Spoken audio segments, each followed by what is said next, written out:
Hi, I wanted to do a quick unplanned video for you because what's been coming up a lot of how many of us aren't paying attention to our design or why we came here and what's our real purpose to feed the planet and fulfill our destiny. And so what came up a lot for me is when I've been in Italy, I found that I had sometimes a couple weeks of just no internet and downtime and reflective time. So what would happen is I went back into some of my old human design readings and my chart and really started digging into that information. And why I'm bringing this up is because so many of us are doing what the rest of the world thinks we should be doing based on a program that's probably not even our program. So it's, like somebody designs a computer program, but then we try to alter it to make it something else. It's not as effective. It's not bringing the joy or the financial stability or really the passion or the sacredness of what you came to do. So for me, because I was good at so many things, but the first thing was always, even as a child, healing, doing healing, working with energy.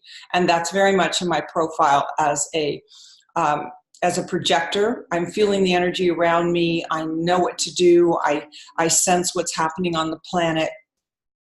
And so I've always been able to heal. I know that's many, many lifetimes as a healer, but that doesn't mean that this lifetime I came to be a healer again. Yes, it's part of my toolkit. It's part of what I do instinctively. But as a small child, I even decorated all the bedrooms. I had 3 other sisters, and we'd rotate bedrooms every once in a while, 6 months, or we get tired. And I would redesign things. And because my dad's hobby was beautiful, fine woodworking, and my mother was an artist, I would design all these things for the bedroom and change things. And my parents I'd get a new bedspreads and, beautiful carved, headboards and whatever it was that I would come up with. And so that was kind of innately what I came to do. It was like shifting the energy of something through beauty, through color, and I'm going to sneeze. Maybe not. Okay. So that's part of who I was. And I think when we have something that's a natural talent, we forget that not everyone can do it like we can. So it never even occurred to me that that was my gift. That was my talent. What I came to do is shifting the energy in a garden and in people's homes, their lives that affected every aspect of their life, their healing, their health, their clarity, their functionality as a family or sacred space for themselves. So it was a really important mission that I came to do, but I got so sidetracked because 80% of the population are like generators or manifesting generators or other types, not the 21% that is the projector. And so if the world is telling us this is how you have to do things, it's really easy to get sucked into that, especially because I have so many open centers. Now, I do have a splenic response, which that's an instant yes or no.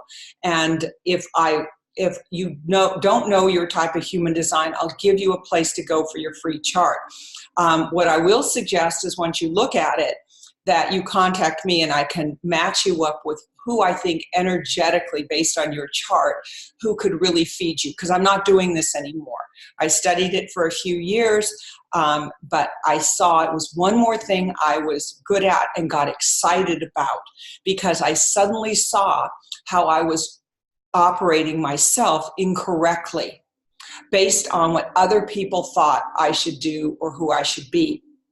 So therefore, I got waylaid because I'm a great coach. I'm great at counseling because I can see the energy. I can feel it, right? So it was almost like I can already sense what's going on. I could direct people in ways that they didn't realize till after. It was like, oh my God, I never saw that. And even doing Paul Ferrani's work and Byron Katie's The Work, and then the 2 years after the 9-day intensive of needing to work with other people that were in the class. So we'd take turns being the mentor or the facilitator or the client, and how many people had so many credentials behind their name, and I had none of these. And they would say, oh my God, in all these years, nobody got me where you were, because I could intuitively take them to the point almost of inception where something came from and bring them to the feeling of what that felt like, not the mental, because the mind is a master at saying, oh, I get it now.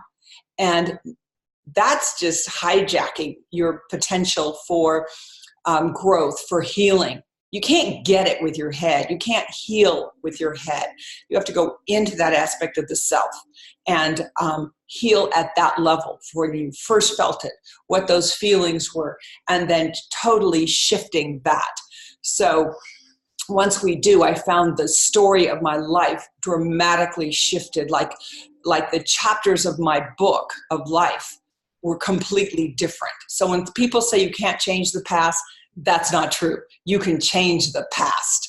And it's based on a belief system that no longer is there, that all of a sudden it opens up this vision of things you could never see before, and you get it. And then it erases the heartache, heartbreak, thinking that person did this, or your dad didn't love you enough, or your mom didn't do this. Suddenly it disappears, and you could see what was real, what was underneath it for your life lesson to really grow and prosper.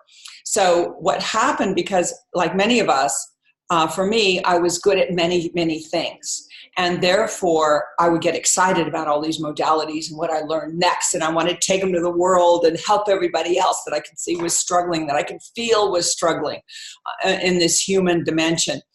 And doing lucid dreaming and time traveling to the past and to the future. And like I've said before, I could prove the future ones because they would happen like verbatim of what I was able to do when I took over the dream, when I became lucid in the dream, and I would play it out. And then I would go do that in life, real time. And it would just like, oh my God, verbatim. Everything. I was able to prove one past life one because of a really interesting event that happened in Hawaii, that my former husband was with me, and he goes, oh my God, that was her. She was some woman that, never mind, we won't go into that now. If you're interested, I'll tell you later. You can write me. But the thing is that we do control our life. We are people say co-creators, but co-creator, I mean, everything is, if you believe in oneness or one divine being, the highest of all beings, that we're part of that. We are the wave in the ocean. We are not separate. We're having a separate, what appears experience, but we're always folding back into the whole. So this is an extension of the creativity God wants to feel. Or people don't like the word God. I don't care what you use. Divine source, your creative genius, and anything you want is fine. The thing is that when I realized the reason I wasn't doing interior design, sacred space, gardens anymore, and homes and gardens, was because when I moved from up north down to the San Diego area about 2011, I couldn't figure out how to bring my design there. And everybody started telling me, oh, it's really hard to get going down here. There's a zillion designers, and a lot of them are flakes, and a lot of them are established forever. And so I started buying into it, where before I had all my clients were referral. I had no website. I had no social media. I didn't need it because everything was referral. And if somebody had a problem with my price, I'd say, well, there's other people that can do it. And 100% of the time, I had people say, no, I want you to do it. And their reason was because they already saw what I did for someone else and how they felt in that space. Also, one of the comments by a guy that was shocked on my price when he received it, and we were doing it from afar, but based on a house he had seen. And he said to me, oh yeah, I got your quote. And I was a little bit shocked. And I said, oh, why? Because it was so low. Honestly, I was totally surrendered. I didn't care if I went to Oregon to do this job or not. because of that state of surrender, and also knowing my worth. Was it worth my time going to do this job? So it wasn't just the price of the job. Was it worth my time? And if he said yes, okay, this is my price. If he said no, go about my merry way and do what I was doing. But I said, well, you can hire somebody else down there closer to you, and then it won't be as expensive for you. I'm sure you can find someone cheaper. And he goes, oh, no. He said, you're an artist. I want you to do it. And then he says, well, when can you book me? So that's that assuredness within you that who you are, what you do is darn good. And people could feel the energies in my homes that I did for them, or in my own homes, because I only used things that I called had sacred vibration. A piece of furniture, it could not come from somewhere that was a repressed country, a country that didn't have democracy, a country that treated their people badly, or factories that treated their people badly, tried to pay the minimum wage, and people that felt trapped, because all that energy is in the peace that you now have in your home. And to transmute that energy takes a really high being, and it's really, even for them, it's like, why would we do this? Let's bring in a quality piece that somebody was an artisan or something was loved and cherished, because now you're bringing their energy into your space. And you have to be so careful about what goes into your home, especially because in this time of disease, people are saying it's, the vaccines, the chemtrails, that are food. Yes. And even more reason why we have to pay attention to what goes into our home and our bodies, okay? So our home is a sacred place that we're supposed to be re-energizing, re-nurturing ourselves, coming for healing, not chemical products that we're touching in the most porous part of our body, our skin, this organ we have, that we are standing barefooted on plastic wood that's pretending it's wood, but it's mostly plastic that's seeping into us, especially if it's hot out. Chemicals we wash our floors with. I go under people's cabinets and going, well, you're wondering why your child has, cancer at 12 years old, or your husband has this, or you have that. Well, read the labels. Go start looking online. What's in them?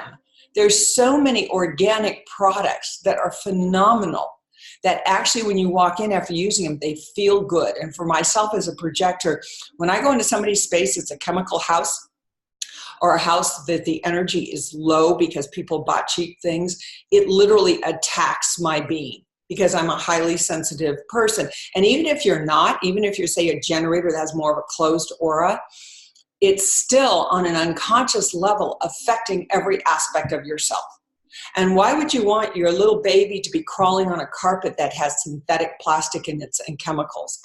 Really, where their little hands, it's coming right up through their little hands. And also they're breathing it in.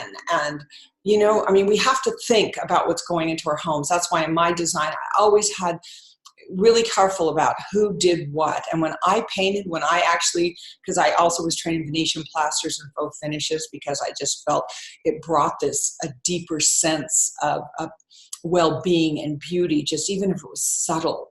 A beautiful Venetian tone-on-tone, creamy plaster and a highly polished Venetian is just darn right sexy. But the thing is, and then people want to touch it. They want to run their hands on it. And that's okay, because they have these coats of wax on it that it's sensuous, it feels good, but it's amazing. And it even polishes it more. It really creates this patina. So, but people think if they buy something cheaper, that's because it's in their budget. What I want to suggest is wait till you can afford what you can. Go to secondhand shops in the meantime, and just buy things that are inexpensive that you can turn back over to a consignment store or something else. Because what you want is every piece to be of quality. When I painted a wall, I made sure that my energy was hard. I did not walk in until I knew I was replenished and that I could allow sacredness to go through me, the divine. Every single artist knows when they are truly in sync with their music, their art. I don't care what your art is. It could be pushing paper, if that's your art. When you're synced in with your divine calling and you're allowing it to come through you, that energy, it's done in a high resonance, high vibrational way. And therefore, you left behind you. If you're painting and crying because you're going through a divorce, or Sally Sue did something, or Jimmy Boo did something else to you, and you're feeling like the freaking victim, guess what? You're leaving that energetic imprint behind. So that's why when people would go through my houses, my own houses or clients' homes, and go, well, I want you because it felt really good. It was amazing how many even generators who don't usually use the word feel, it's think or something like that, would say, I like how it made us feel. And we have to be nurtured by our home. And it was my friend Sandra that was the one that said, you know, hon, you went into coaching and all these things because you're really good at it, but you are a coach. When you're doing your design work and it's really what you came to do, you are an amazing coach because you're deciphering the energy. You're feeling it out. You're not only targeting into what they're saying, but you pull up what their desire is that they don't even know yet until you present it to them. So it's really important to go back to what you came to do and not trying to do all these other things you're great at, but it's not really yours. So I honestly, I couldn't see that, oh, I don't have to create a whole new following and stay in one town and be stuck in one place. I could travel. Because I can do this remotely. I can have somebody take their computer or their iPad and walk through their home from the very curb to the front and tell them how to restage their house. Or if they just moved, where to place furniture, what they need to do, what they need to get rid of, what to clean up, what to move where, paint color suggestions. And I like to do those in person because I do them on big boards and light everywhere. So your friend in Washington may say, oh, I use this color ginseng, da-da-da-da. Well, in California, in Southern California, the light's different.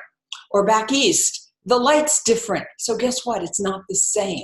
So that's why when we do these big foam core boards, that you can put it on each wall and it all looks different. And the reason it looks different is because of shadowing. So you get to experience something, not this little silly paint chip that tells you nothing. And also what you want to coordinate outside, because the outside is so important to create those rooms. The visuals that even if you don't know it, there's an outdoors there that is feeding you. Nature is feeding you. We've become so detached from nature. So it's important to really have all these sacred spaces within your life. I just want to keep this short. If you have any questions, I can go into much more detail. Just write a comment down below. Go to my website, angelicachristicontact.com. Send me whatever. I'll put some links down below, but you can ask some questions. And each one of us, one of the most important things about our design is we have to understand how we operate. Like I have to wait for the invitation. If I don't, then therefore I'm not heard. And I can have the most brilliant advice in the world and people can't hear it. Okay, so other people are to respond. Other people are to create that invitation. So anyway, what I want to say is also go, I'll give you that link. Go in and do your chart and you can ask me questions. I'll give you the basics. I'll link you up with those people that I feel are experts in maybe what your chart kind of appears to me instinctively, and I will kind of connect you up and let them do an in-depth reading with you, or at least a reading to get the foundation of what type you are, how you're supposed to respond. So I'm supposed to wait for the invitation. So people come to me and ask me, and then they can hear me. And also with energy types, like I have to be reciprocated. And that's what I wasn't being in counseling, because I always felt sorry for people because they were such a wreck, and I could see exactly what was going on. Being a projector with a splenic response, I could read their energy. And so I want to share that to help them, because we all are oneness on this planet. I get that.